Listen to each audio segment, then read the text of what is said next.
Alhamdulillah.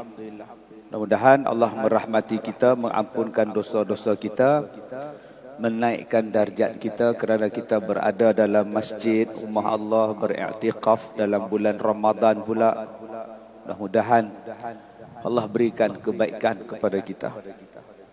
Allah Ta'ala berfirman di dalam surah Ali Imran ayat 133. A'udzu billahi minasy syaithanir rajim.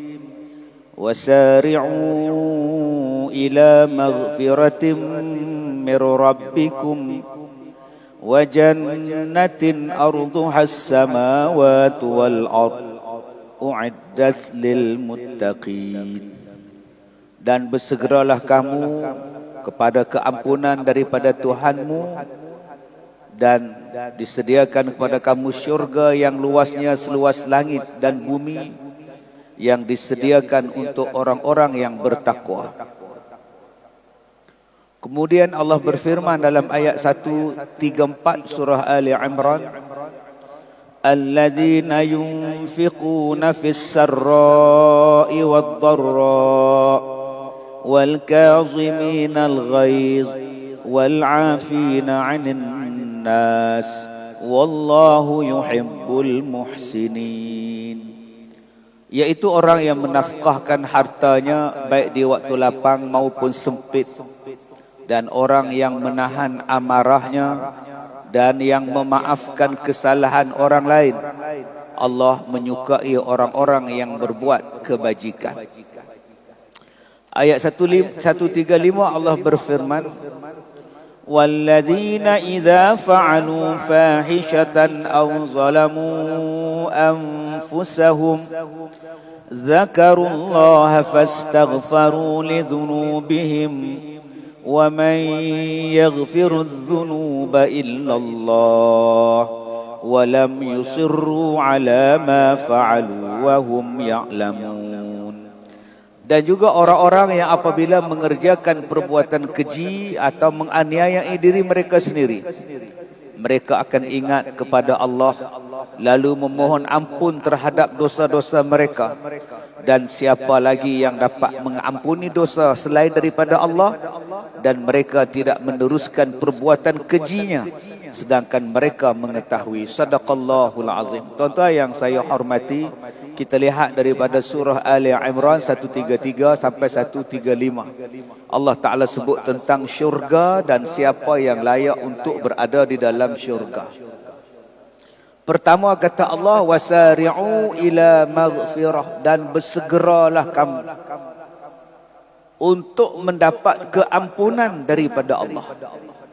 Wa jannatin arduhas samawati wal ard, dan syurga itu seluas langit dan bumi. U'iddat lil muttaqin, disediakan bagi orang-orang yang bertakwa.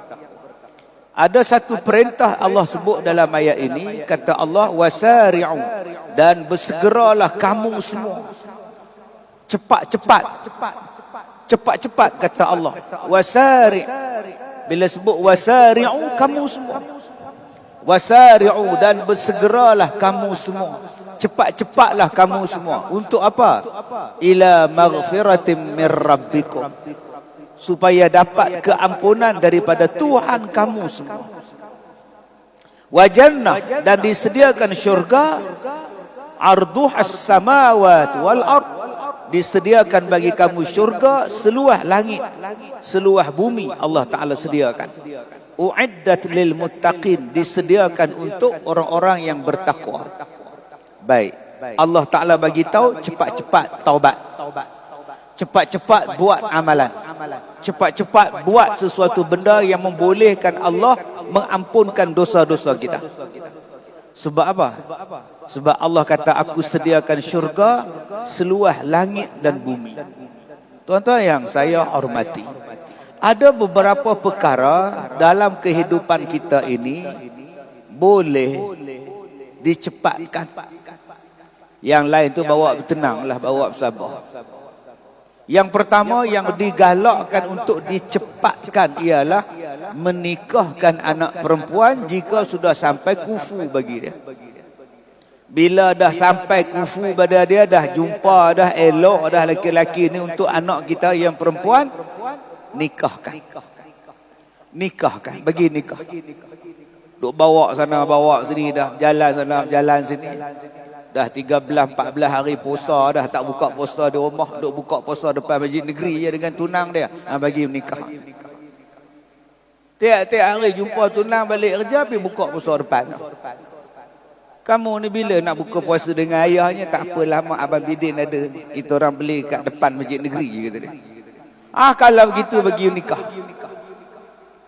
Apa saya tangguh? Nak cukup ke hantaran ustaz, hantarannya 25,000. Cuba buang 4 kosong tu, kan selesai masalah. Buang 3 kosong, tinggal RM25. Hari ni juga boleh nikah. Sebab itu jangan lewatkan nikahkan anak perempuan kalau dah ada orang yang boleh jaga dia. Kalau dah ada orang yang boleh ambil dia. 2, mayat apabila telah sempurna, dah siap mandi, dah siap apa semua, kebumikan. Apa saya tunggu lagi?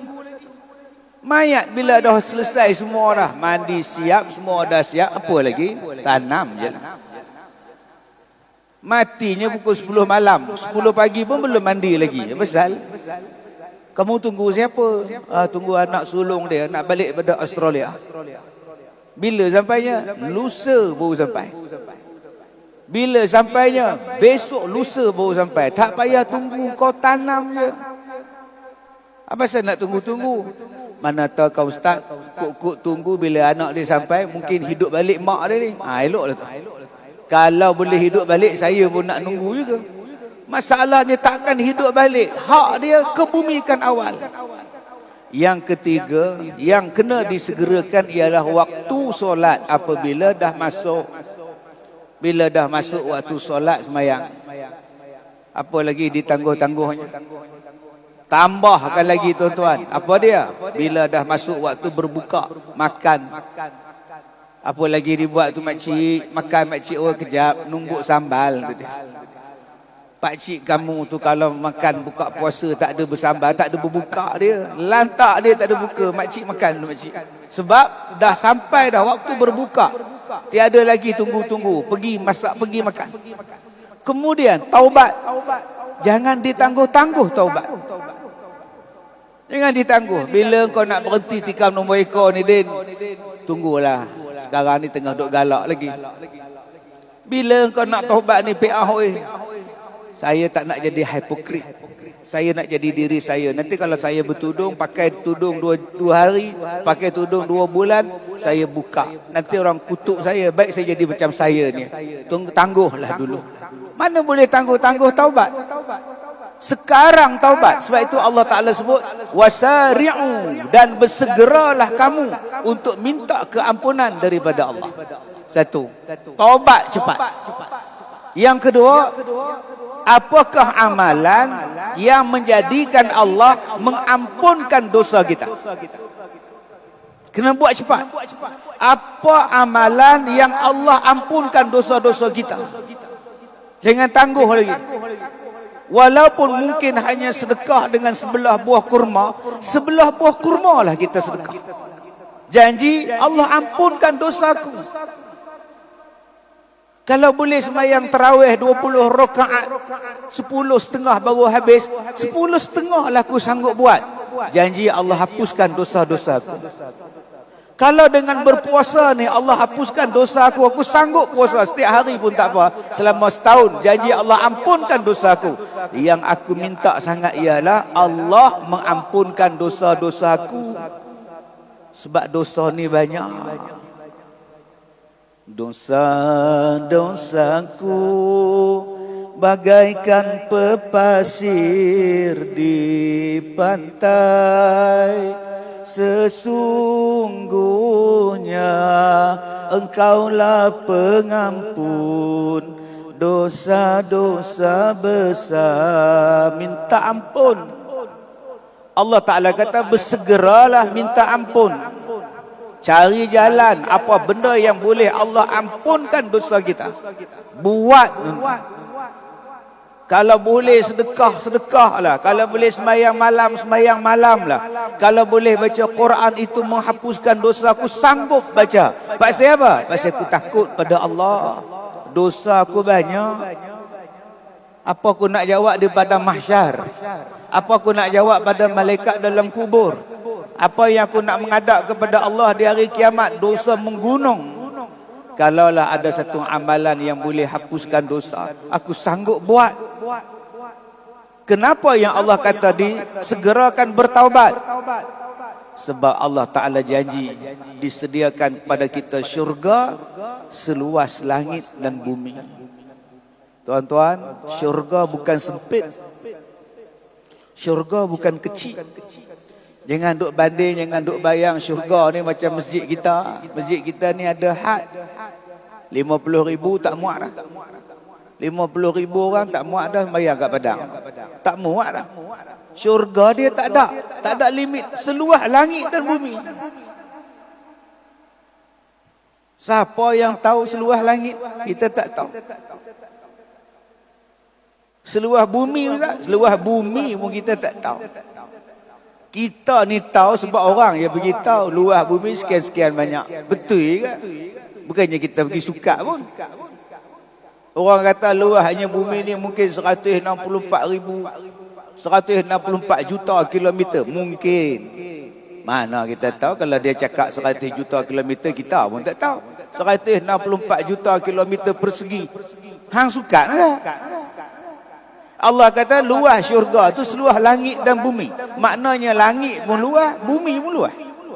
Jadi kalau ada orang kata luasnya bumi ni 164 juta kilometer, misalnya persegi, kita pun tak tahu. Sebab Allah kata luas syurga ni seluas langit dan bumi. Berapa luas langit ni tak tahu.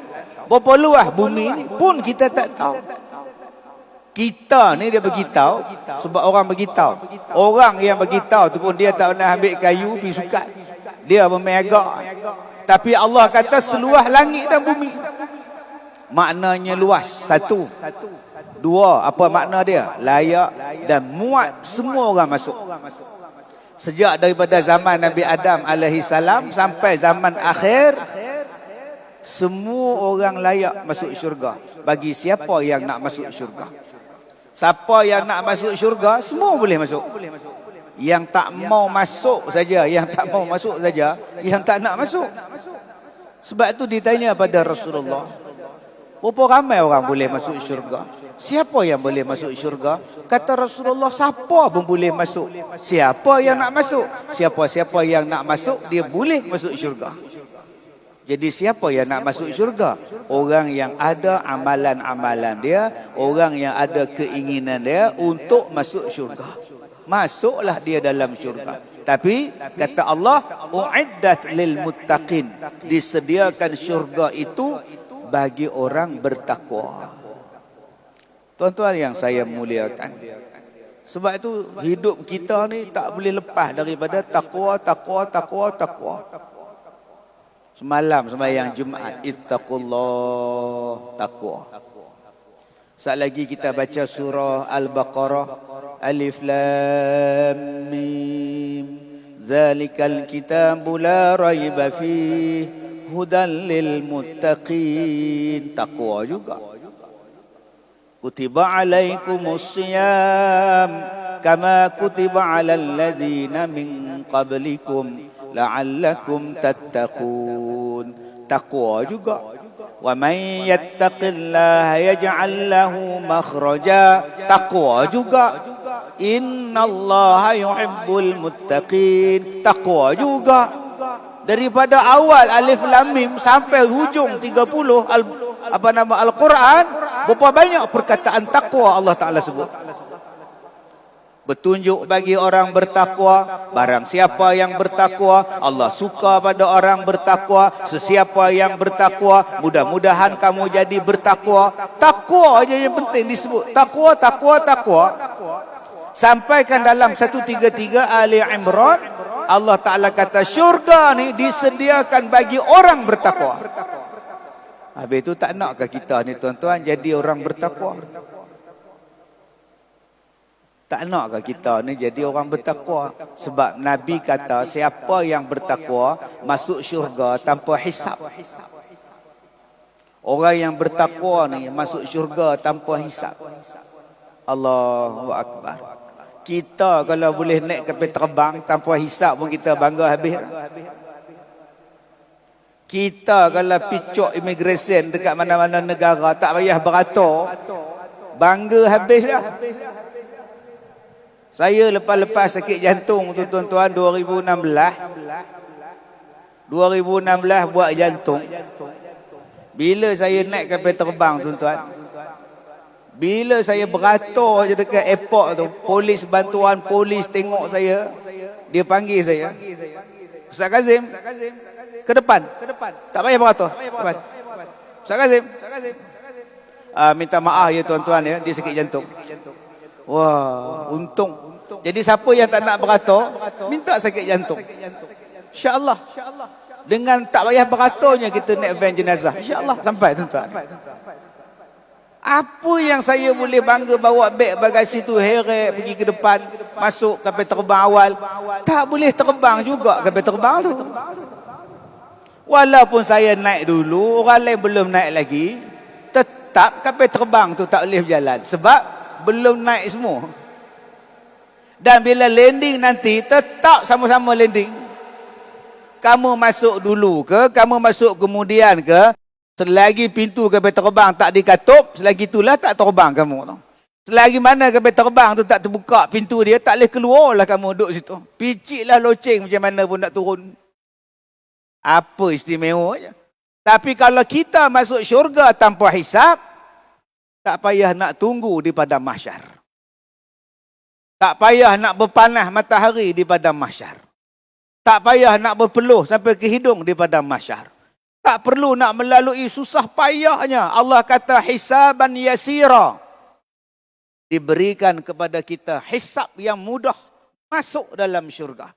Dan boleh heret pula orang lain juga dengan kita masuk sekali dalam syurga. Duduklah dalam syurga yang penuh dengan kenikmatan. Untuk siapa? Untuk orang bertakwa. Tuan-tuan yang saya muliakan, kita kena ingat bahawa setiap satu-satu benda dia ada ciri. Ciri-ciri. Macam kita duduk di masjid yang serba indah ni. Ciri apa? Tengok kubah dia. Ada masjid, kubah dia cirinya bawang. Ada yang sebelah bawang. Ada yang sepenuh bawang. Kubah tu saja, orang ambil kaedah bawang. Ada masjid yang cirinya ambil daripada Turki. Ada yang ambil daripada Bukhara. Ada yang diambil daripada Arab. Ada yang diambil Nusantara. Dicantum-cantumkan jadi masjid. Ciri sebuah masjid. Setiap satu benda dia ada ciri dia. Maka ahli orang yang bertakwa juga ada ciri-ciri dia. Dan kita kena cari jalan. Macam mana nak masuk supaya termasuk dalam ciri-ciri orang bertakwa. Dan ciri-ciri itu kita tak boleh kita yang meletakkan. Kita meletakkan syarat ciri bertakwa, ini syarat dia. Saya yang tetapkan.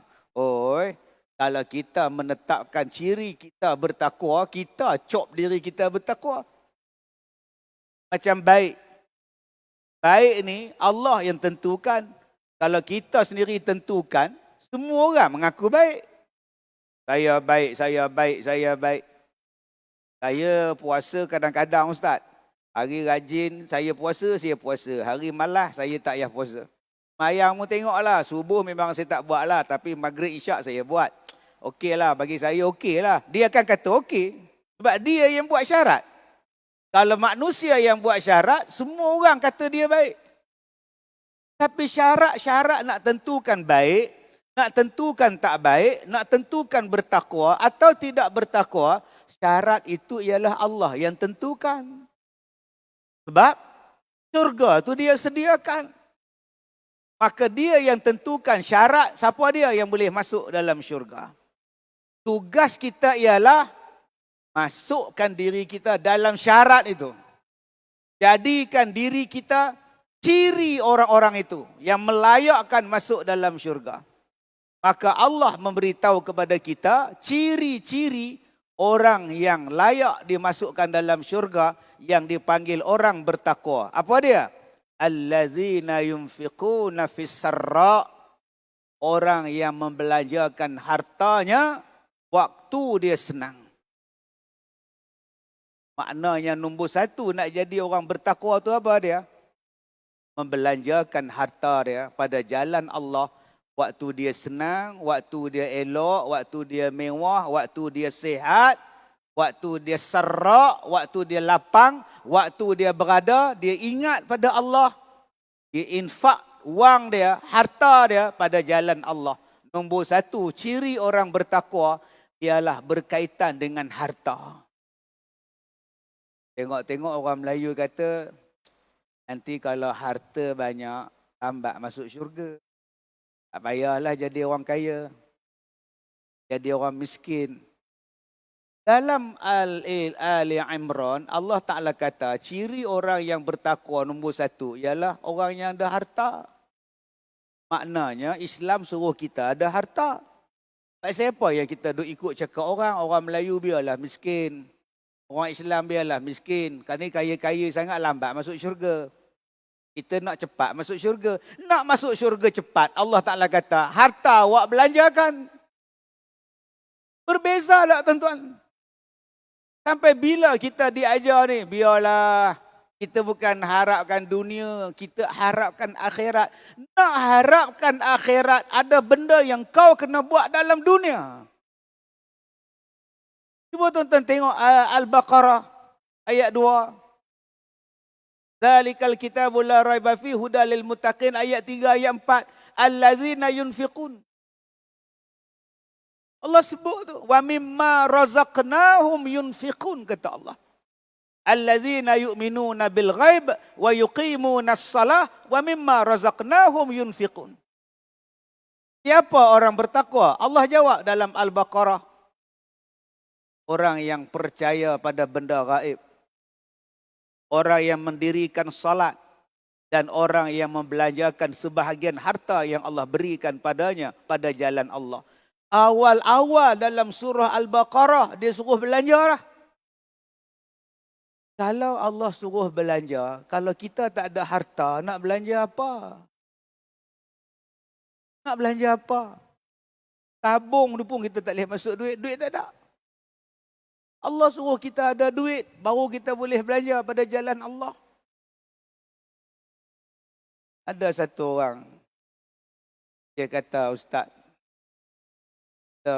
saya tengah mengkaji untuk baca jurnal, untuk baca makalah, majalah tentang Firaun. Dia kata, baca. Ambil pengajaran, baca. Apa masalah? Dia kata, sampai sekarang saintis tak tahu macam mana mayat Firaun diawet sampai 5,000, 6,000 tahun. Mayat dia tak reput sampai sekarang. Walaupun mayat tu dah mati berusia ribuan tahun. Tak reput. Dan tak perlu nak bubuh. Awet mayat dia setiap tahun, setiap hari macam mayat-mayat yang tak reput yang lain. Mayat Mao Zedong tak reput. Mayat komunis Rusia tak reput. Mayat padri apa mati Kristian tak reput sampai sekarang. Tapi mayat-mayat dia orang tu kena bubuh bahan pengawet supaya tak reput. Yang mayat Firaun sampai sekarang duduk dalam piramid, dikeluarkan daripada piramid, duduk dalam masjid, mayat dia tak payah nak bubuh. Awet ke apa-apa, elok sampai sekarang. Saintis tak tahu apa bahan dia. Apa bahan dia? Rempah apa, awet apa benda. Tak boleh nak jumpa. Saya kata memang tak boleh jumpa. Sebab itu ilmu Allah. Allah yang mengawetkan mayat dia. Supaya jadi pengajaran bagi orang yang hidup kemudian. Dalilnya, ثم بعثنا من بعدهم موسى إلى فرعون ila fir'auna wa mala'ihi fazalamu biha fanzur kaifa kana aqibatul mufsidin. Kemudian daripada itu, kami utuskan Musa kepada Fir'aun dan kepada pemimpin-pemimpin Fir'aun. Tetapi mereka menzalimi Musa. Maka kata Allah, fanzur. Fanzur, kata Allah. Kamu pergi tengok. Kaifa kana aqibatul mufsidin. Apakah akibat orang yang buat rosak atas muka bumi. Dalam ayat tu surah Al-A'raf, Allah Ta'ala kata, engkau pergi tengok mayat Fir'aun. Apa kesan kalau seseorang buat jahat atas muka bumi. Allah kata, fanzur, maka engkau pergi tengok. Allah suruh pergi tengok. Kalau mayat Fir'aun tu hancur, nak tengok apa? Kalau mayat Fir'aun tu orang tak jumpa, nak tengok apa? Kalau mayat Fir'aun tu masih bawah tanah, siapa nak jumpa? Kalau mayat Fir'aun tu dah tinggal tanah, siapa nak jumpa? Sebab tu Allah kata pergi tengok. Bila pergi tengok, maknanya benda tu masih ada. Mayatnya masih ada. Orangnya tu masih ada. Tempat duduk dia masih ada. Kata Allah, pergi tengok. Al-Quran ni kekal sampai kiamat. Kalaulah mayat Fir'aun tu reput, Al-Quran kata pergi tengok, tak relevan. Bila Allah kata pergi tengok, maknanya mayat Fir'aun mesti ada. Takkan hancur walaupun kena bom. Walaupun di Mesir tu perang, takkan hancur mayat dia. Sebab apa? Allah kata pergi tengok. Jadi jawapan dia, yang mengawetkan mayat dia bukan orang Mesir, bukan saintis Mesir. Yang mengizinkan mayat dia tu tak hancur, Allah. Ilmunya ilmu Allah. Engkau carilah macam mana pun tak jumpa. Ini Al-Quran, tuan-tuan. Itu Al-Quran. Bila kita nak guna kepala otak kita, tak tercapai. Bukan semua benda boleh capai dengan kepala otak kita. Bila Al-Quran cakap macam itu, yang tu. Dia betul nak kaji pening kepala ni, apalah, rempah apa ni, kari-kari aragapas ke, kari adabi ke apa ke, yang duk awet tak payah duk jumpa. Macam tu lah dia. Subhanallah, Masya Allah, Tabarakallah, tuan-tuan yang saya hormati. Bila kita faham, Allah Ta'ala kata, orang yang bertakwa itu ialah orang yang membelanjakan hartanya pada jalan Allah. Maknanya apa? Orang Islam kena jadi kaya. Orang Islam kena ada wang. Orang Islam kena ada pendapatan. Orang Islam kena ada bisnes. Orang Islam kena ada sumber income. Bila dia kaya, dia boleh buat ibadat. Dia infakkan pada harta dia untuk buat apa? Haji. Buat umrah. Supaya Allah ampunkan dosa-dosa dia. Bukankah orang yang balik daripada haji macam budak yang baru lahir? Dosa tak ada. Ada orang yang takut pergi haji. Takut pergi Mekah. Tak mau. Kita kata dekat dia, aku sponsor hang pergi Mekah. Saya kalau boleh nak pergi Mekah ni Ustaz, kalau boleh biarlah dengan duit saya sendiri. Eleh engkau. Orang dah bagi free tak nak pula. Sebab siapa tak nak? Takut. Dia kata dia banyak dosa. Takut tak nampak Kaabah. Duduk betul. Orang bagi free, tak mau hampir lah. Ada tuan-tuan, mak dia nak pergi umrah, tak ada kawan, ajak anak jantan dia. Man, oi, mak sponsor kamu. Kamu teman lah mak nak pergi haji ni. Saya muda lagi, mak. Baru 26. Takkan orang nak panggil saya haji kot. Patutnya Alhamdulillah. Aku dapat buat haji. Terima kasih mak. Terima kasih mak. Terima kasih ya Allah. Syukur ya Allah. Patutnya seronok. Tak. Satu benda yang boleh menghapuskan dosa dia. Dia tak mau. Astaghfirullahaladzim. Infak. Nonton. Ni kita duduk atas kapet ni. Kita duduk bawah kipas. Kipas helikopter ni. Subhanallah. Ini buka baru nombor 1 ni. Buka nombor 5, terbang. Dengan kubah-kubah terbang sekali. Berapa ramai yang dapat manfaat duduk atas kapet. Lesa dia duduk. Waktu dia sujud, waktu dia rukuk, waktu dia sujud, lesa. Pasal ramai orang sakit lutut. Dia sujud atas kapet ni lega sikit. Saya pernah jumpa orang sembahyang, tiap-tiap kali dia rukuk, tiap-tiap kali dia sujud, Allahu Akbar dengan aduh tu sama banyak. Allahu Akbar, aduh. Jadi tak khusyuk kita, tuan. Tengok dia, apa pakcik ni? Allahu Akbar, aduh. Oh sudah, tuan. Sat lagi nak duduk tahiyat. Aduh. Tahiyai. Habis-habis sembahyang saya tegur dia terus, Pak saya apa Pak Cik? Daud. Mana boleh sebut aduh? Tak tahan benar Ustaz. Itunya aduh tu Ustaz. Bayangkan tuan-tuan kalau dia sembahyang atas simen. Lagi kuat aduh. Aduh! Lagi kuat tuan-tuan. Dengan tu imam terkejut. Dengan sebab selesanya ni tuan-tuan, kita bagi. Sedekah, berapa banyak Allah hapuskan dosa kita. Tuan-tuan sponsor air tu, air wuduk tu, bil air. Tanya bendahari berapa bil air, saya nak sponsor. Oh tak banyak, 20,000 ya. Saya bagi 10,000. Berapa banyak orang ambil air semayang tuan-tuan, gugur dosa dia. Ambil air semayang ni, gugur ni, tiap-tiap kali dia wuduk, gugur dosa ni. Air yang menggugurkan dosa-dosa dia tu, kita yang sponsor. Allah hapuskan dosa kita. Berapa ramai yang datang ke masjid ni tuan-tuan panas. Dengan adanya aircon, dengan adanya kipas ni selesa makcik-makcik sembahyang. Kita laki-laki tak apalah 2 helai je. Kain pelikat baju Melayu, cukup lah. Luar dalam pun tak pakai. Orang perempuan kali sembahyang tarawih 7 helai pakaian. Anak telekung, kain telekung, seluar dalam, baju kedah, kain batik, semuanya pakai. Aircon tak ada, kipas tak ada, seksa dia orang. Dengan sebab kita ni sedekah tuan-tuan, Allah ampunkan dosa kita. Ini yang kata bertakwa tadi, allazina yunfiquna fis sarra. Ini adalah ciri orang bertakwa. Jadi adik-adik yang datang pagi ini, jom jadi orang kaya. Jom jadi orang kaya.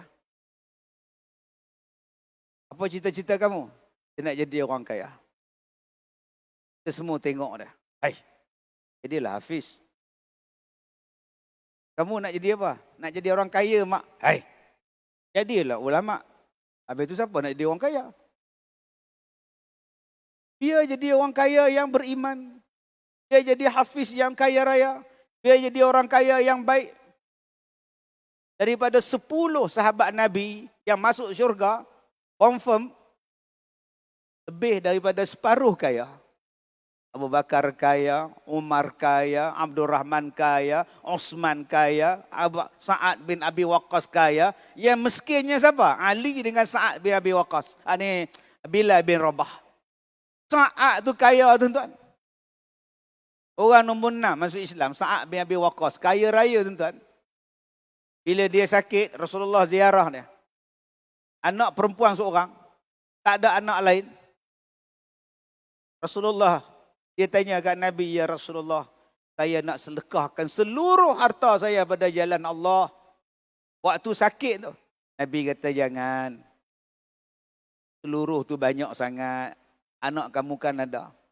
Kalau begitu ya Rasulullah, separuh harta saya bagi pada Islam. Jangan, separuh tu pun banyak dah. Kalau begitu saya bagi 1/3. 1/3 tu pun banyak. Tapi boleh. Jangan lebih pada 1/3. Sa'ad bin Abi Waqqas ni tuan-tuan. Orang yang buka Islam di negara Iraq. Yang buka Islam di negara Iraq tu tuan-tuan, Sa'ad bin Abi Waqqas. Orang yang mula-mula melepaskan anak panah daripada jalan Islam, Sa'ad bin Abi Waqqas. Tuan-tuan tak bangga kalau jadi Sa'ad bin Abi Waqqas. Orang yang mula-mula melepaskan anak panah dia dalam perang, dalam jihad pada jalan Allah, berapa banyak pahala dia dapat. Dia yang buka Islam di negeri Iraq. Buka Islam tu, bawa Islam ke negeri Iraq. Sampai sekarang Iraq tu Islam dengan tangan dia. Berapa banyak pahala Sa'ad. Dah lah kaya, pahala banyak pula. Dijamin syurga pula. Masya Allah, subhanallah tuan-tuan. Tapi kalau kita tak ada duit, apa kita boleh buat? Bila orang tolak tabung, tengok. Dapat tengok. Bila orang sedekah, wakaf air ke apa ke, tengok saja. Orang wakaf telaga, tengok saja. Sebab tu kita kena ada cita-cita untuk jadi kaya. Dan peluang nak jadi kaya tu terbuka luas. Rahsia dia. Malam saya sebut majlis bandaraya. Surah Al-Isra ayat 12. Ujung ayat 12 tu Allah Ta'ala kata, kami terangkan tiap-tiap sesuatu terperinci di dalam Quran. Kami terangkan tiap-tiap sesuatu perkara ada di dalam Quran. Semua benda Ustaz, silakan. Ustaz, macam mana nak jadi kaya? Dalam Quran Allah terangkan. Buka je lah. Macam mana nak jadi kaya dalam Quran? Oi. Al-Fatihah, Al-Baqarah, Ali Imran. Surah nombor 2, Al-Baqarah. Lembu betina. Surah lembu betina. Sekolah saya, Pusat Pendidikan Al-Barakah. Ada orang kata dijemput pada Ustaz Kazim daripada Pusat Pendidikan Al-Baqarah. Astaghfirullahalazim. Masa bila pula aku mendidik Al-Baqarah? Pusat Pendidikan Al-Barakah. Dia pergi belasah Pusat Pendidikan Al-Baqarah. Eloklah. Macam-macam manusia. Majlis merasa amat bertuah dan berbesar hati kerana penceramah kita, Ustaz Ilyas bin Kazim, dapat datang pada hari ini. Masa bila pula nama bapa aku jadi penceramah? Tak ada. Nampak benar tak ada homework. Ustaz Ilyas bin Kazim, eloklah. Nasib baik dia tak bubuh, Kasim selamat. Al-Baqarah, surah lembu betina. Apa yang orang Melayu faham dengan lembu? Bodoh. Bodoh macam lembu. Apa yang orang Melayu faham dengan lembu? Kamu ingat aku ni boleh macam lembu cucuk hidung ke? Apa yang orang Melayu faham tentang lembu? Apa kau ingat aku ni lembu? Tak ada perasaan. Apa yang orang Melayu faham tentang lembu? Lembu tu bodoh. Tak faedah. Tapi Allah letakkan surah lembu. Surah nombor 2, lembu. Tu fikir dengan kepala otak kita. Banyak lagi surah Allah boleh bubuh. Surah Nuh ke? Surah Adam ke? Surah Adam tak ada, surah Nuh ada. Surah Idris ke? Surah Daniel ke? Nama Nabi. Surah Khidir ke? Nama Nabi. Surah lembu. Dan orang Melayu diceritakan lembu tu bodoh. Cuba kaji binatang lembu. Susu dia menghasilkan perolehan 3 trilion. 1 trilion dolar Amerika. Hasil daripada perniagaan susu lembu saja. Bagi negara Australia, New Zealand dan Belanda. 1 trilion dolar Amerika. Orang Islam tak nak bela lembu. Orang Islam tak nak kisah dengan lembu susu. Tak apa, kita orang bela. Akhirnya Australia bela, lagi banyak lembu pada orang. New Zealand bela lembu, lagi banyak pada rakyat dia. Belanda bela lembu, lagi banyak pada rakyat dia. Maka lembu-lembu Australia, susunya ada di dapur rumah kita. Ada dalam peti air kita. Anak kita minum susu dia. Kita membuka poster minum susu dia. Ada yang nama Dutch Lady, ada yang nama Dutch Baby, ada yang nama Fernleaf. Itulah yang Allah sebut lembu. Tapi orang Melayu daripada dulu dibodohkan. Bodoh macam lembu. Tak naklah bela lembu. Orang putih bela lembu. Berapa banyak bilion setahun dapat dekat dia orang. Kaya dengan lembu ni. Kita nak buat korban cari lembu siam. Jom adik-adik, kita ni duduk negeri Pahang, banyak felda. Jom bela pakat dengan felda, bela lembu dalam ladang felda. Tak payahlah ustaz, sekarang sawit tengah mahal. Tak payah kata dia. Oh, waktu mahal kau sombong je, waktu murah. Berapa juta ekar ladang sawit tu kau bela lembu susu. Kau tengok syarikat susu yang duk bela, yang duk taja konsert dekat Astro tu. Yang duk taja konsert Waganza tu susu lembu. Berapa persen saja orang Melayu dalam dia. Hak lain tu bangsa apa? Tapi yang duk keluar muka Melayu tu, orang ingat dia punya. Jom tuan-tuan, bangun balik. Koperasi masjid, bangun, pergi bela lembu. Kawan saya tuan-tuan, dia buat korban tahun lepas. Perolehan dia 24 juta. Buat korban lembu. 24 juta ringgit. Hanya buat korbannya. Sebab tu ramai orang hari ni berselerak. Semua nak masuk korban. Nak jadi pengusaha korban. Tukang buat korban. Punya kaya. Tuan-tuan cuba tengok di bawah tu. Motosikal. Ada nama dia LC, ada nama dia Y3 Suku. Ada nama dia Honda Wave. Motor, anak-anak kita suka motor, skuter. Motor besar BMW pun ada 65,000 second hand. Oi. Hari ni kamu beli LC 13,500. Hari ni 13,500. Bulan depan cuba jual. Berapa ringgit hang dapat? Kok mahal RX je. Dia rare. Motor kamu beli makin lama makin rendah. Bukan rendah pada motor tu, rendah harga. Abang-abang anak muda sini minat Honda. Honda City, Honda Civic. Beli hari ni 113,000. Tunggu 2 tahun lagi turun 80,000. Tunggu lagi 10 tahun langsung tak ada harga. Akak-akak sini bangga dengan King Myvi. King Myvi boleh tahanlah tak jatuh harga dia. Tapi tetap jatuh. Apa bela lembu? Tahun lepas kita beli lembu harga 4,600. Tahun ini 5,600. 5 tahun dulu 1,700. Sekarang harga dia 6,000. Kena lembu yang besar tu tuan-tuan 24 ekor, 24,000 ekor. Mana ada lembu jatuh harga? Lembu tak jatuh harga. Daging dia tak jatuh harga. Kulit dia tak jatuh harga. Susu dia tak jatuh harga. Kalau kau nak jadi kaya, kau bela lembu je. Tapi tak glamour. Tak glamour, bau. Kalau datang minang anak kita, kita tanya budak muda tu. Awak kerja apa? Saya ternak lembu pakcik.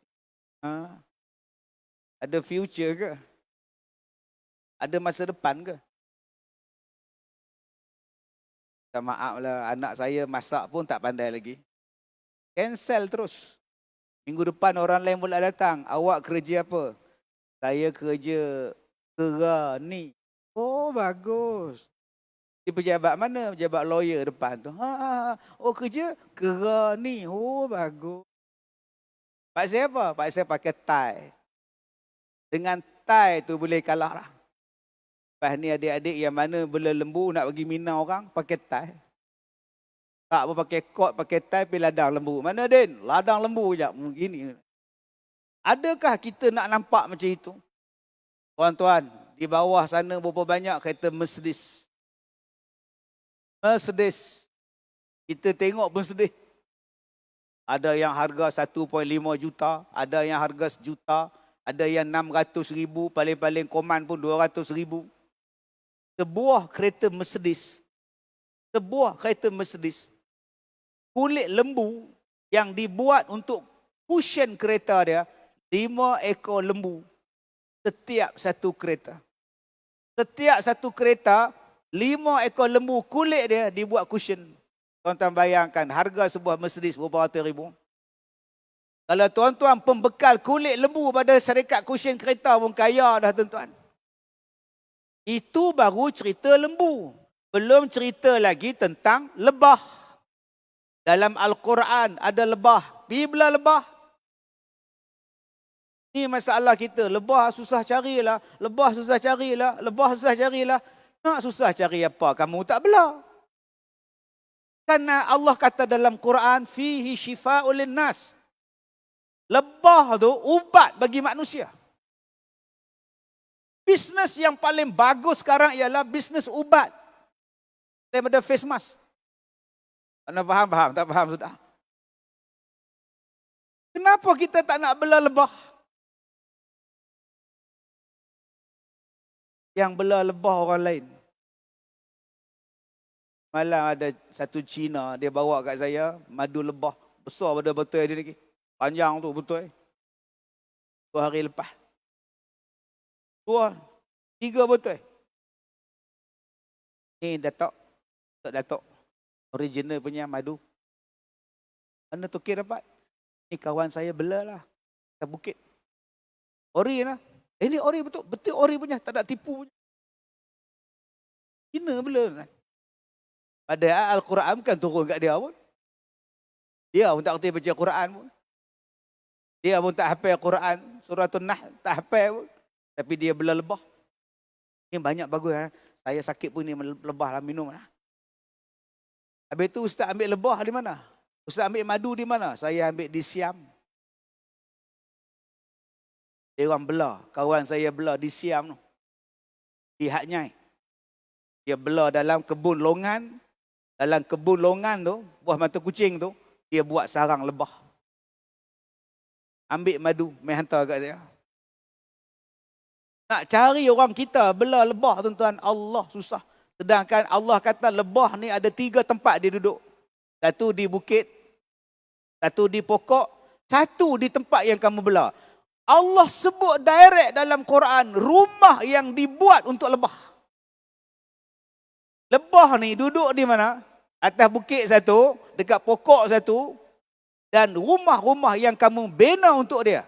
Maknanya Allah sebut dalam Quran, lebah tu boleh dibelah. Nak jadi kaya, jadi tukir madu. Apa benda yang Allah tak beritahu tuan-tuan? Nak jadi miskin pun ada Allah beritahu. Nak jadi kaya pun Allah beritahu. Cuma masalah dia, kita tak nampak istimewanya Quran. Allah kata orang yang bertakwa nombor 1, cirinya menafkahkan harta dia waktu dia senang. Kedua, waddarra, ciri yang kedua, orang yang membelanjakan harta dia waktu dia susah. Dia sendiri pun miskin, tapi dia boleh sedekah. Dia sendiri pun sakit, tapi dia boleh sedekah. Dia sendiri pun tak cukup, tapi dia boleh sedekah. Dia sendiri pun tak ada, tapi dia boleh sedekah. Maka kata Allah, itu ciri kedua orang-orang yang bertakwa. Rupanya ciri yang kedua masih lagi berkaitan dengan harta.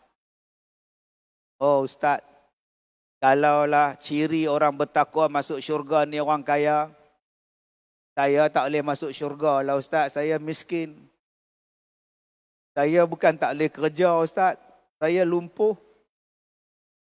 Saya bukan tak boleh kerja Ustaz, tapi terhad. Tangan saya ni lembik dua-dua belah. Saya miskin. Oh kalau macam ni Ustaz, makcik tak boleh masuk syurga Ustaz. Pasal apa? Makcik pun susah.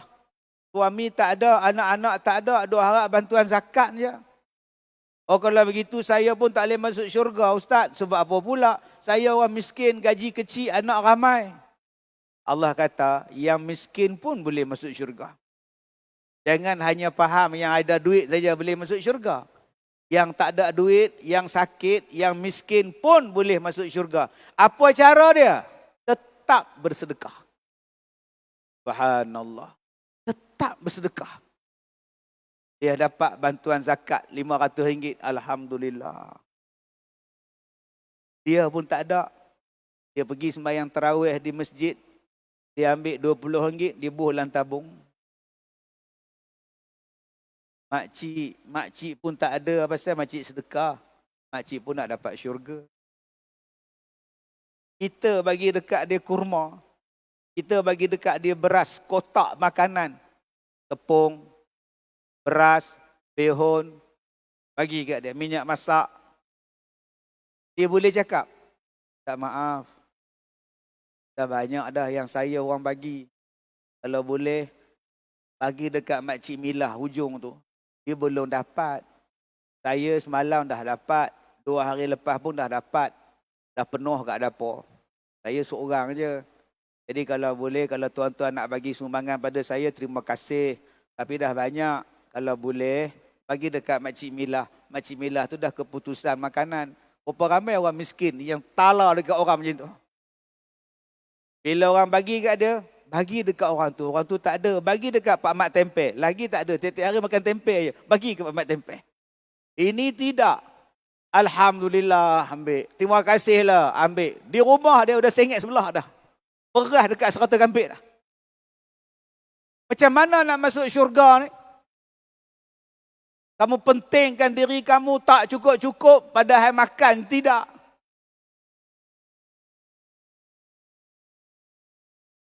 Saya pernah uruskan satu mayat perempuan. Bawah bantal dia RM35,000. Dalam sarung bantal. RM35,000. Cash. Orang bagi simpan, orang bagi simpan, orang bagi simpan. Makan ni pergi masjid.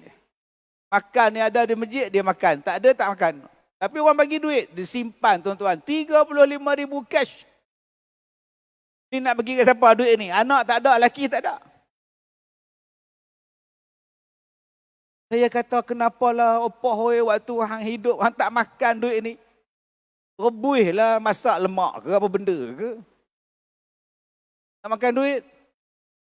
Kau belanjalah. Ada orang tuan-tuan, dia berlakon hidup susah untuk dapat wang. Dia tak gunakan pun wang tu. Sayang tuan-tuan. Simpan saja. Sebab tu abang-abang, akak-akak, Allah Ta'ala ada bagi wang pada kita, rezeki pada kita pakai. Lagi pakai, lagi banyak. Ilmu ni lagi pakai, lagi banyak. Ilmu ni lagi mengajar, lagi banyak. Orang kalau nak jadi orang berilmu, dia mula mengajar. Mengajar. Tiap-tiap hari dia jumpa benda baru. Bukan maknanya habis belajar dia duduk. Mat, mengajar Mat, minta maaf. Mat, mengajar Mat. Ustaz Mat, mengajar Mat, minta maaf. Saya tak nak mengajar. Orang ni tak akan bertambah ilmu dia. Bertambahnya ilmu dengan sebab makin belajar. Bertambahnya ilmu dengan sebab makin banyak mengajar. Banyak ilmu dia. Makin berharta ialah bila awak membelanjakan harta awak. Bila awak infakkan, Allah tambah, Allah tambah, Allah tambah. Jadi kaya engkau. Sebab tu tuan-tuan yang saya hormati, jom kita jadi penghuni syurga dengan harta yang kita ada. Sama ada kita miskin, sama ada kita kaya, aku nak beli syurga dengan harta aku. Nama dia infak pada jalan Allah. 2. 3. Ciri orang bertakwa yang Allah sebut 1, 3, 4. Wal kaziminal ghaiz. Orang yang menahan marah di dalam hati. Orang yang menahan marah dalam hati. Kazim. Nama saya. Kazim. Bukan Kazim. Dijemput Ustaz Kazim. Bukan Kazim. Bukan Qazim. Lain. Kazim. Kazim. Wal kaziminal ghaiz. Orang yang menahan marah, simpan dalam hati. Itu nama dia Kazim. Dah nama saya Kazim, saya pun kena perangai macam maksud Kazim. Kalau saya nama Kazim, perangai buruk, tu nama dia Kazam. Zam-zam Allah kazam. Saya kena bentuk peribadi saya jadi kazim. Menahan marah dalam hati. Ini ciri nombor 3 takwa. Kita ni banyak pengalaman orang buat jahat dengan kita. Semua orang ada pengalaman. Kadang-kadang yang buat jahat dengan kita tu suami kita sendiri. Suami kita. Sampai bercerai. Sampai bercerai. Dia pukul. Tak bagi nafkah. Saya kahwin dengan dia ustaz. 5 tahun ustaz. Macam dalam neraka ustaz. Anak berapa orang? Anak 5. Oh. Orang setahun. Ustaz. Dalam neraka pun 5 ya anak Dia pukul saya, dia tak bagi nafkah pada saya ustaz. Habis tu bercerai lah, saya tak tahan dah ustaz. Lepas tu kahwin lain. Alhamdulillah lah kahwin lain. Orang mana pula? Dengan dia juga. Astaghfirullahalazim. Habis hedah ustaz, tak rujuk, kahwin balik dengan dia. Habis tu kata 5 tahun dia seksa akak. Tak apalah, saya pun ada salah juga. Lagipun dia dah janji dia nak berubah demi anak-anak kita orang. Habis tu yang dia pukul dulu, tak apalah ustaz, saya simpanlah hati je lah. Wal kaziminal ghaiz. Tuan-tuan boleh macam tu? Ke nak jadi macam Kasim Selamat? Ke nak jadi macam Kasim Selamat? Ampunkan aku Kasim Selamat. Mak dah tua Kasim, ampunkan aku. Ampunkan mak Kasim.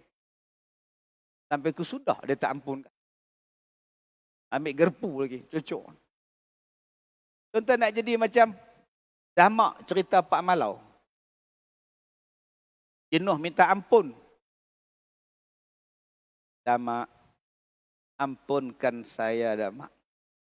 Ampunkan aku Damak. Selama ini aku tidur di dalam lena.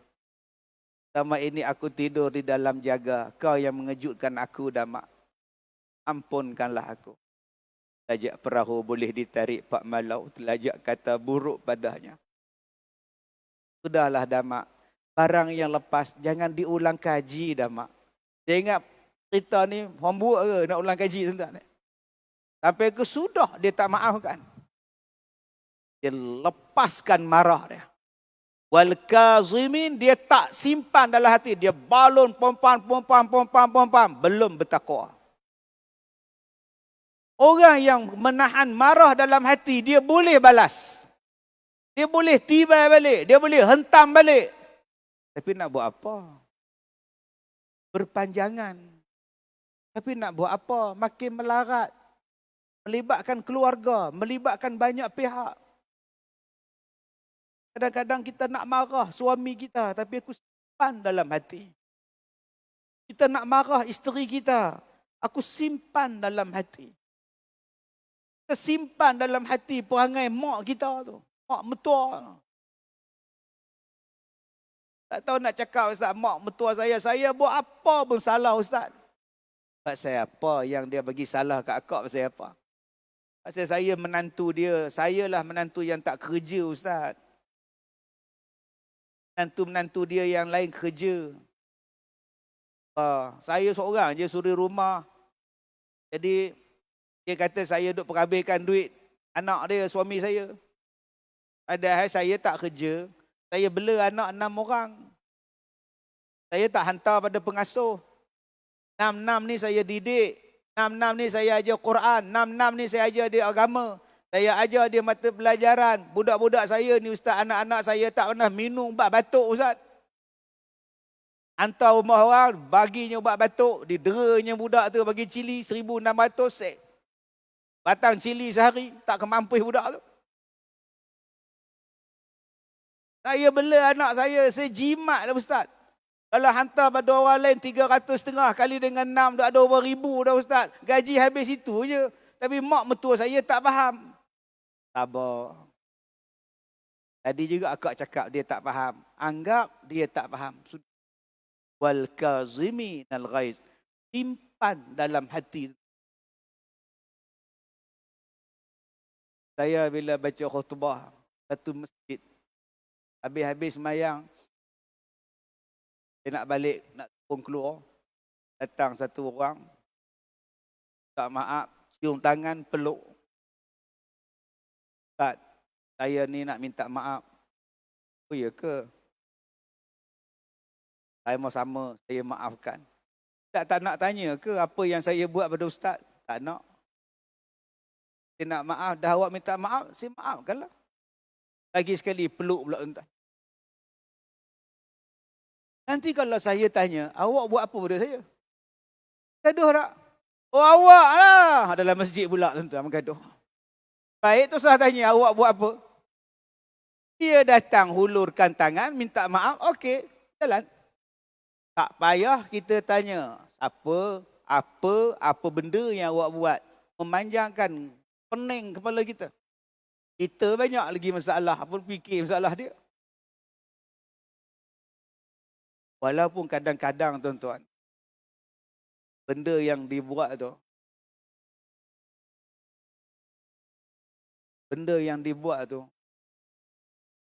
kita yalah,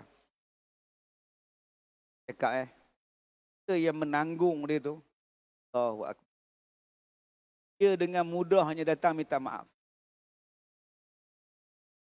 Tanya Leha, aku silap.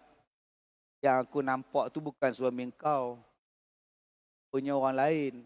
Tapi nampak muka macam suami kau. Aku silap, aku telefon kau, kata suami kau berjalan dengan perempuan lain. Kau dah bercerai dah.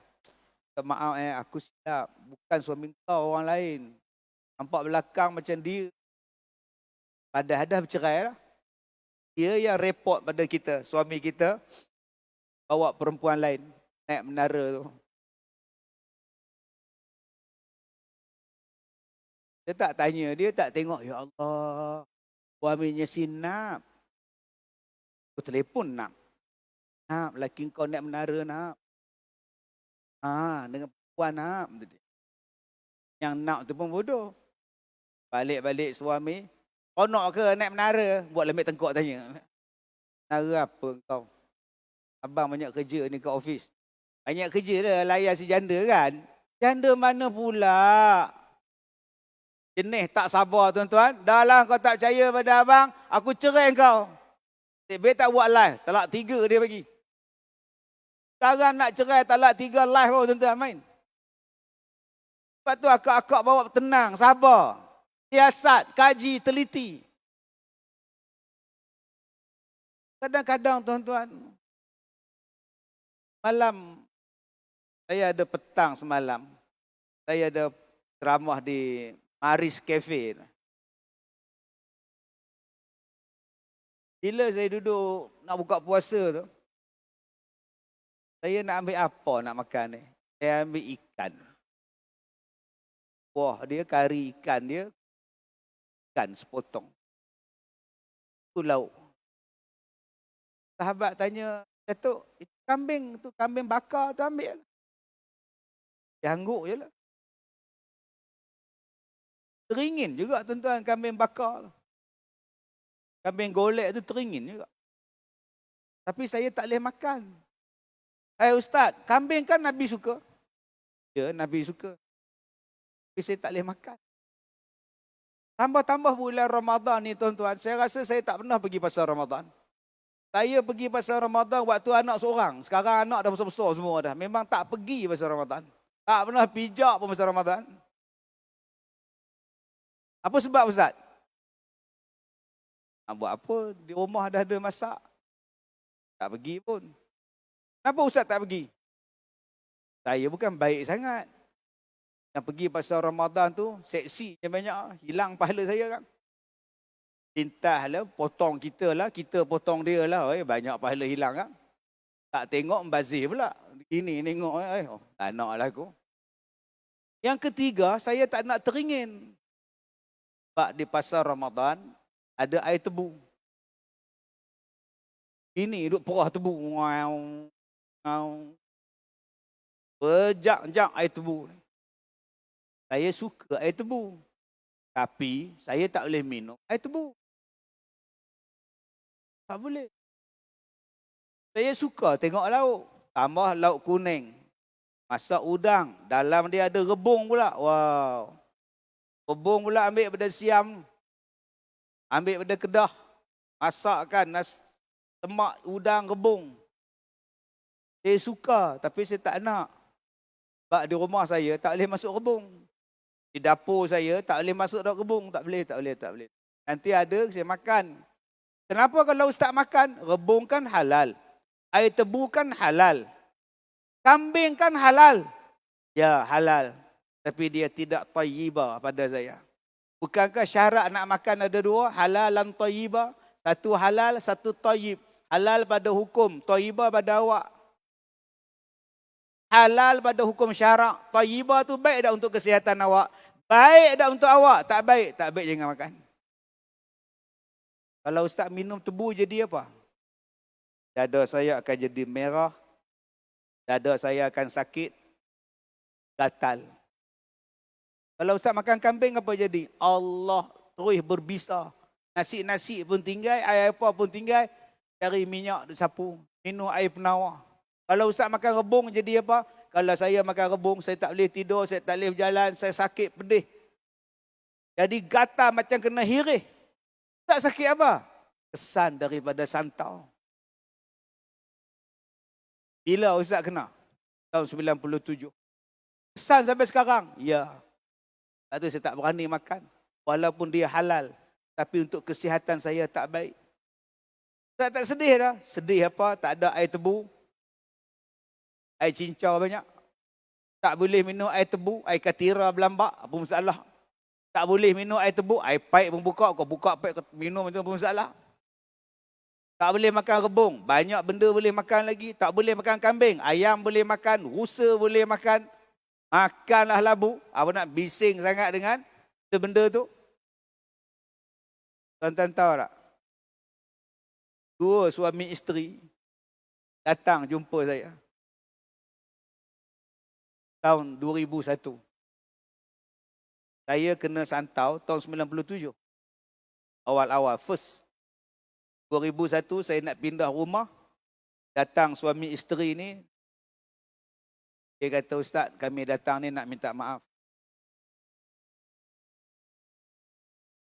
Alah, ada masalah apa Benarnya tak sakit hari itu.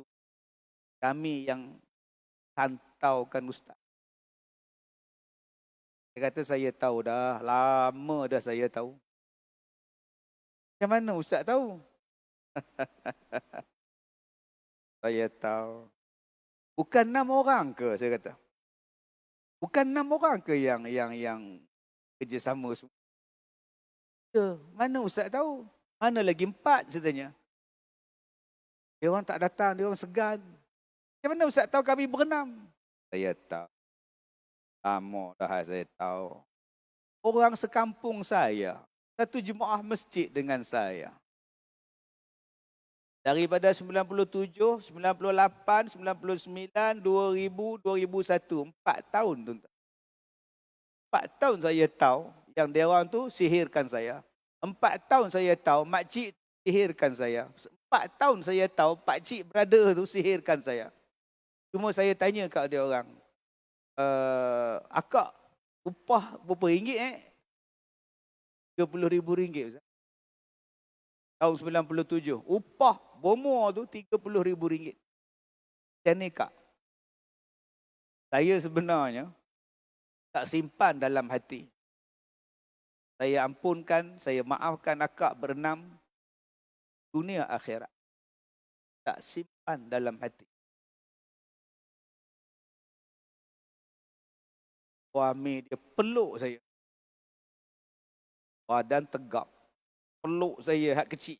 Comel ni. Rak bunyi. Yang tak peluk saya isteri dia. Tak payahlah. Saya maafkan akak. Saudara semuslim.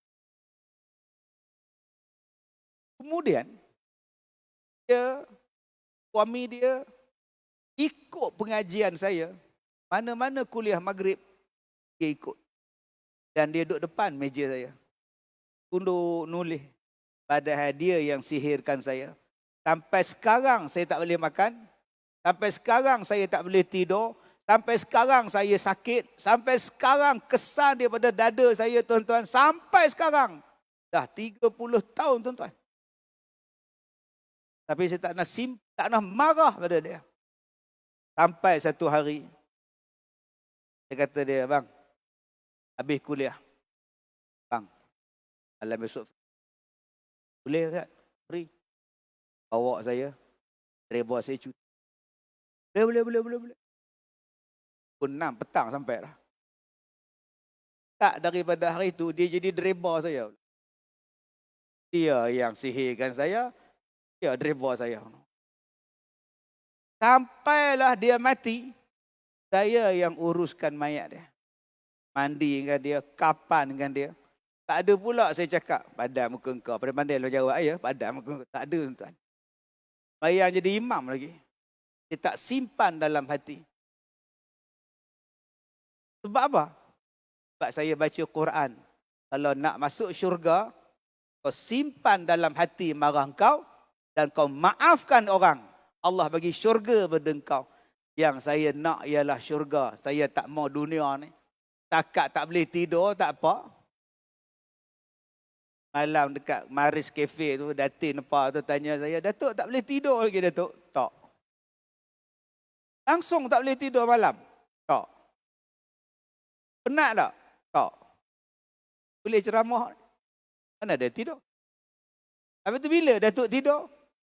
Saya tidur dalam kereta waktu siang. Ni, pukul 10.30 ni habis ni, dia nak pergi Kuala Lumpur. Pesan kat driver saya, pesan kat pembantu saya, kau orang jangan nyembang, duduk diam-diam. Tutup segala radio, aku nak tidur. Saya hanya tidur dalam kereta saja. Dapat setengah jam, Alhamdulillah, nikmat dah. Dapat 20 minit, Alhamdulillah. Kalau driver tu brek mengejut, jatuh saya di bawah, jagalah saya, tuan-tuan. Itulah nikmat tidur saya. Sebab tu, siapa jemput saya ceramah, saya terima. Lagi jauh, lagi saya suka. Sebab saya nak tidur. Ni, Pahang panggil saya ni. Pergi, tuan-tuan. Johor panggil, pergi, tuan-tuan. Kelantan panggil, Ustaz, pergi. Saya bukan nak ceramah sangat. Saya nak tidur. Anak maklum ya, tuan-tuan. Sebab saya tak pernah tidur berbelas tahun, tuan-tuan. Saya tak pernah rasa nikmat tidur. Masuk hospital siang malam. Doktor nak tengok kenapa tak tidur. Yang tidur doktor. Saya duk jaga tengok dia, tuan-tuan. Jadi saya bersyukur, tuan-tuan, bila ada jemputan saya jauh-jauh. Saya syukur pada Allah. Sampai nak buat dakwah. Saya nak dapat nikmat yang hilang. Nikmat yang orang lain rasa. Malam-malam duduk tidur, saya tak rasa. Saya duduk kat hotel Central tu. Kat tingkap pukul 2 pagi, 3 pagi. Tengok sungai. Tengok orang tu buat apa tepi tu. Orang ni buat apa tepi sungai tu. Itulah kerja saya 2 malam kat Central tu. Tengok sungai tu ni. Nombor 2 duduk tengok kereta saya. Saya kira orang pecah kereta aku pula. Tempat di bawah. Hak semayang apa sebab tu saya cerita lah. Ni hak cerita tak tahu nak buat apa. Dulu masa tak boleh tidur. Saya seronok. Boleh ngulang Quran gini. Ngulang Quran. Saya seronok. Boleh mok lantai. Malam-malam mok lantai. Iron baju pukul 3 pagi. Kena setahun. Boringnya aku nak iron baju. Boringnya aku nak mok lantai pukul 3.30. Dia mari perasaan boring. Mari perasaan frust. Mari perasaan I say man. Nak pujuk hati supaya reda dengan yang Allah pilih, yang Allah buat. Tak apalah. Mudah-mudahan aku dapat syurga. Sebab Allah kata, kalau kamu simpan dalam hati kamu, wal'afina 'anin nas, dan kamu maafkan orang, Allah jadikan kamu orang bertakwa. Maafkan orang. Yang baru ni kalau tuan-tuan tengok tahun lepas, awal tahun ini, yang gambar saya, video saya yang tak boleh berjalan. Malam saya sebut majlis bandaraya. Tak boleh berjalan, tuan-tuan. Tak boleh berjalan satu hal. Kaki makin mengecil. Kesan daripada operate tu. Ada seorang ustaz tu, kata Ustaz Kazim ni propa je lebih. Mana ada sakit. Dah sakit pergilah jumpa doktor. Bagi tahu kat dia, doktor mana tak jumpa. Dia tak tahu apa, dia boleh react video orang. Dia react video orang, dia kata ustaz ni tak sakit. Yang sakitnya aku yang kepeduli pasal. Dia pula cerita Ustaz Kazim ni tak jumpa doktor. Kepala otak dia tak jumpa. Saya masuk MRI sampai tak larat nak masuk. Operate kaki ni tuan-tuan. Yang saya seronoknya bila dioperate kaki tu darah tak ada. Nanah tak ada, darah tak ada, apa tak ada. Begini doktor tu, duk kudi. Kita tengok balik video. Dia kudi apa?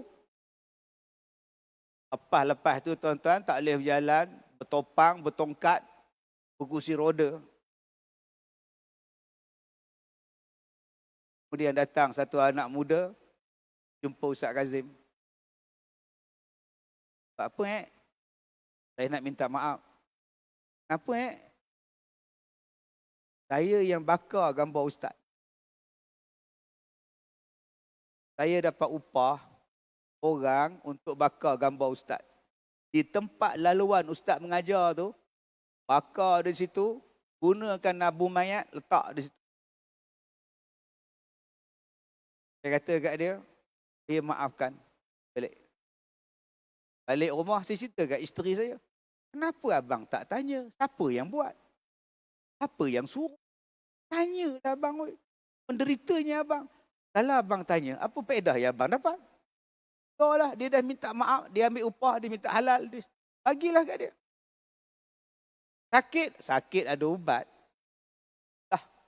Saya tak tanya pun siapa suruh, siapa arahkan awak, saya tak tanya tuan-tuan.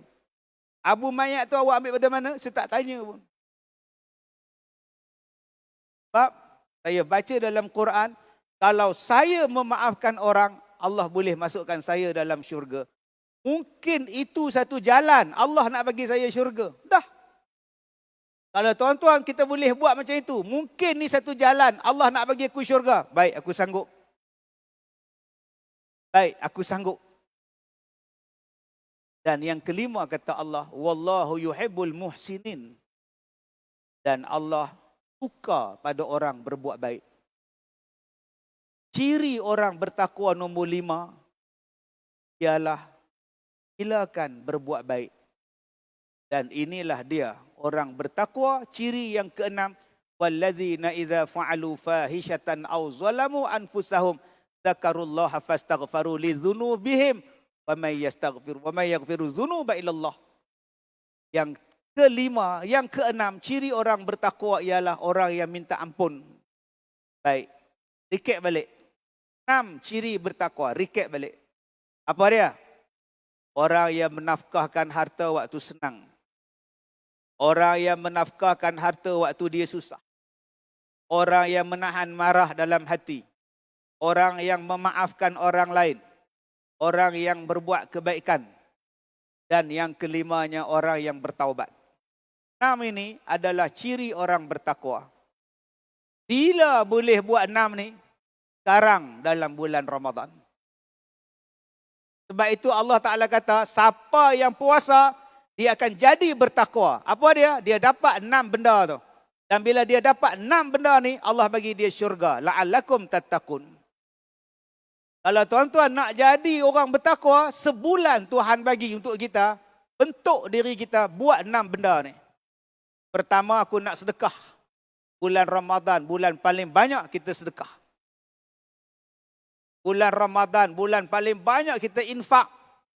Mudah-mudahan kita jadi bertakwa. Dulu orang infak, masak bubur, satu kampung rapat. Konoknya zaman dulu. Mak kita masak buah Melaka. Satu rumah boleh eda 5 buah rumah. Sekarang berapa ramai yang sedekah waktu nak buka. Suami bawa kereta tanya isteri dia. Tu beli banyak-banyak tu boleh sedekah Makcik Leha. Abang, kita pun beli abang oi. Pak. Tu beli nasi Arab tu 5 bungkus boleh sedekah dekat Pak Mat Tempe. Abang, pukul 2 petang saya dah beratur dah abang. Nak dapatkan nasi RM50 ni. Senang-senang nak bagi kat dia orang.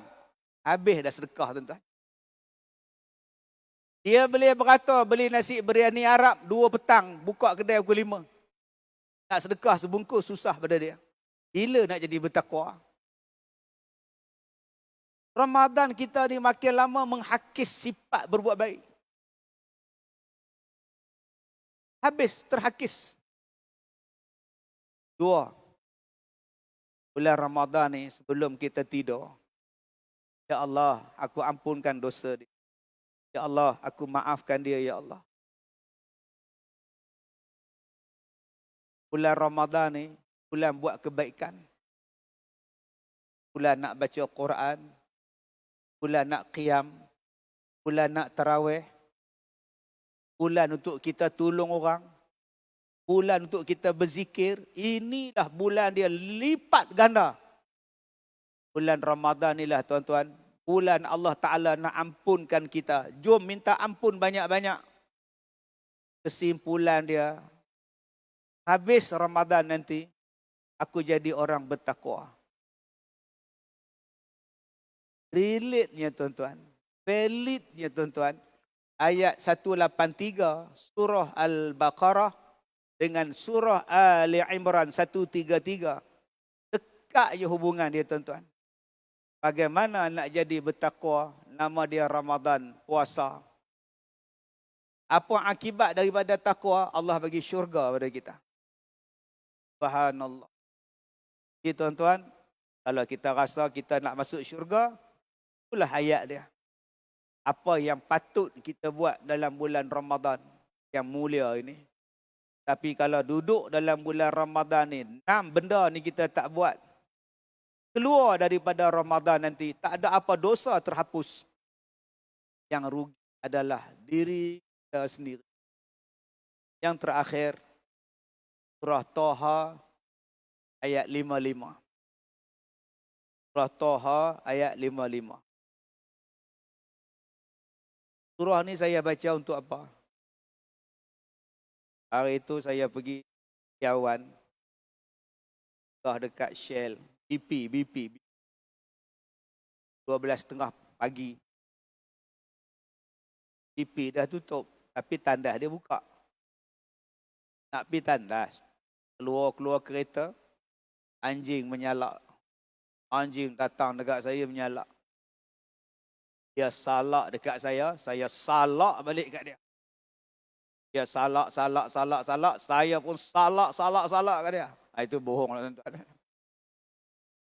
Bila dia salak dekat saya tu, wow, ampun kamu, keng. Saya baca tu, Taha ayat 55. Dia dengar tuan-tuan.